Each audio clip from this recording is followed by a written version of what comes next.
Eh bien salut tout le monde, aujourd'hui on se retrouve pour une toute nouvelle vidéo. Aujourd'hui vidéo tier list sur les attaquants de l'AC Milan, toute époque confondue. On commence avec Zlatan Ibrahimovic qui a joué 2 premières saisons au club entre 2010 et 2012 et il est revenu à l'hiver 2020. Évidemment Zlatan, énormément de moments marquants, surtout en championnat, meilleur buteur en Serie A en 2012, Serie A remporté en 2011 et en 2022 évidemment. Très haut niveau encore à 40 ans, pour moi ça va dans la case légendaire. Ensuite Ronaldo R9, alors Ronaldo forcément il a eu un passage assez mitigé. Et il arrive du coup en janvier 2007 et l'AC Milan a pris la Ligue des Champions la même année, mais malheureusement à cause de la règle d'avant, les joueurs ne pouvaient pas être inscrits. Et si on parle de niveau, en tout cas il n'a pas joué énormément de matchs, mais quand il était là, il a fait quand même pas mal de choses. Je pense au doublé face au Napoli, avec évidemment le trio Kaka, Pato et Ronaldo, ça respire le Brésil évidemment. Il a un passage pas forcément marquant, mais je le mettrais peut-être pas dans flop non plus. Ça reste quand même Ronaldo R9, ça te fait vendre du maillot. Et puis il avait encore beaucoup de technique malgré son poids et sa maladie. Tu sentais qu'il avait encore des restes. Donc franchement, moi je le mets dans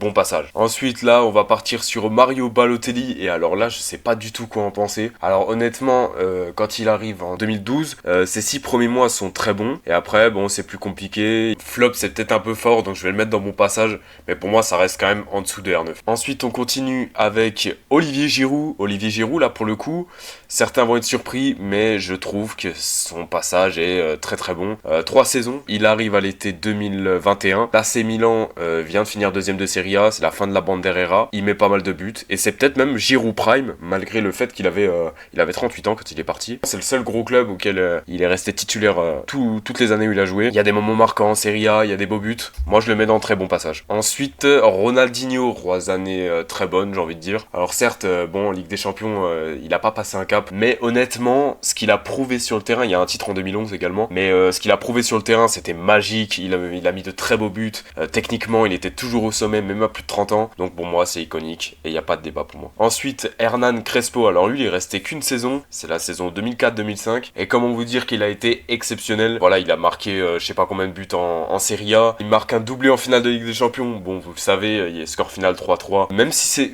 une saison, j'ai envie de dire du coup très bon passage. Ensuite Raphaël Léan, joueur actuel, 6 saisons au club, donc franchement là ça va être compliqué de choisir, mais en vrai ces 2 premières saisons c'est pas incroyable non plus, enfin c'est correct hein, mais la 3e saison il explose complètement, il est trop fort. La saison d'après pareil, il met son quota de buts, son quota de passes décisives. En Ligue des Champions, il te fait passer un cap. Et la saison d'après, c'était peut-être un peu plus compliqué, mais en Serie A, il était très bon. Et cette saison, début de saison, ouais, compliqué. Mais ces dernières semaines, il est quand même très très bon. J'ai envie de le mettre au même niveau que Giroud. Peut-être un poil au-dessus, mais pas en termes de catégorie. Donc pour moi, ça va dans très bon passage. Ensuite, Christian Vieri. Vieri qui est resté 6 mois. Et honnêtement, bah ça a pas marché. Il a été blessé assez souvent. Voilà, Bobo Vieri est très grand attaquant italien, mais honnêtement, pour moi, ça va dans flop. Honnêtement, à Milan, ça n'a pas fonctionné. Ensuite, Francesco Camarda. Bon, je l'ai mis, voilà, comme ça, on verra, j'espère qu'il explosera. Donc évidemment, il a seulement 16 ans, hein, c'est un 2008. Je vais le mettre dans Future Star, mais voilà. Ensuite, Alexandre Pato, alors lui, gros talent gâché. Mais sur les saisons qu'il a fait à Milan, c'est vraiment dur. Parce que, ouais, c'est un joueur qui a eu quand même une très belle empreinte. Non, en vrai, je le mets dans un très bon passage. Ensuite, Fernando Torres, là, il n'y aura pas trop de débat, il est resté 1 an. Ça va dans le flop, saison assez compliquée du Milan, même carrément catastrophique. Milieu de tableau, et puis lui, il a pas forcément répondu présent, ça va dans flop. Ensuite, on hausse le niveau avec Pippo Inzaghi, évidemment. Inzaghi, joueur exceptionnel, renard des surfaces hors pair, qui a marqué un doublé en finale de Ligue des Champions 2007, qui a marqué les esprits en LDC 2003 également. Voilà, franchement, il n'y a rien à redire, c'est légendaire. Pas de débat. Ensuite, Roberto Donadoni, joueur des années 90. Et là, voilà, pour moi, ça va dans iconique. Je pense qu'il n'y a pas trop de débat là-dessus. Voilà, il a été exceptionnel pour ceux qui connaissent pas. Voilà, un ailier droit italien très très bon. Ensuite, JPP, Jean-Pierre Papin. Il a pris la Ligue des Champions. C'était pas une dinguerie non plus, mais moi, je mettrais très bon passage. Ensuite, Daniele Massaro, doublé en finale de Ligue des Champions 94. Mais voilà, pour moi, ça va dans iconique. Ensuite, Robinho. Alors, Robinho, bon, pour moi, ça sera un flop. Il a pas réussi à démontrer tout son talent. En termes de niveau, c'était pas ça.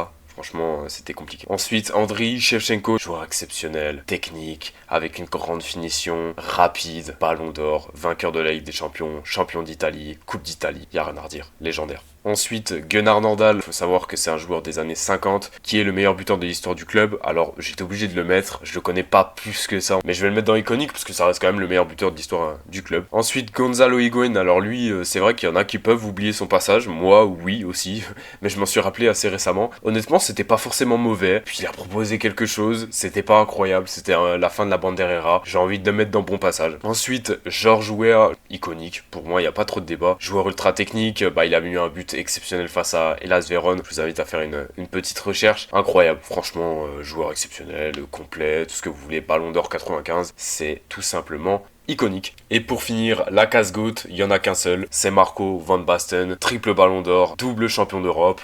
Il y a rien à redire là-dessus, il savait tout faire. L'un des meilleurs neufs de l'histoire. Ça va dans GOAT, évidemment. Et voilà, c'est la fin de cette vidéo. Merci de l'avoir regardé. Moi, je vous retrouve pour une prochaine. Ciao tout le monde.